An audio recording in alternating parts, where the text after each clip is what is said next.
Paisley starts showing up in Western fashion in a big way at the beginning of the Regency period.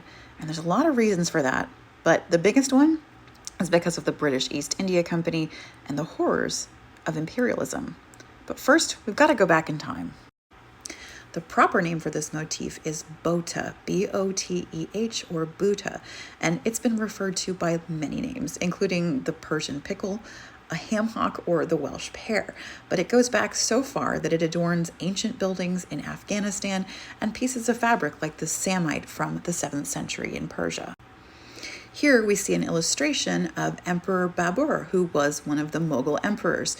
You can see that he is sporting a lovely example of this particular motif, not just on his clothing, but on the pillow behind him. The reason that this design came to the West has everything to do with imperialism, of course.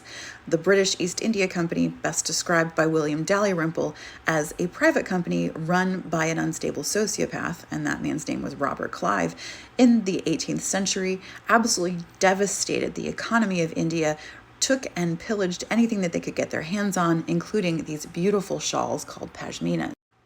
Pashminas became a huge fashion trend, and of course they sported this beautiful design called the boteh, as we've already covered, and eventually it started to show up on all kinds of dresses, just like this one here from the Regency period.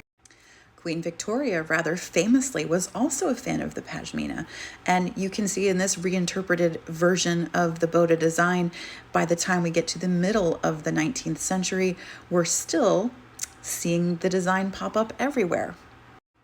So why is it called Paisley?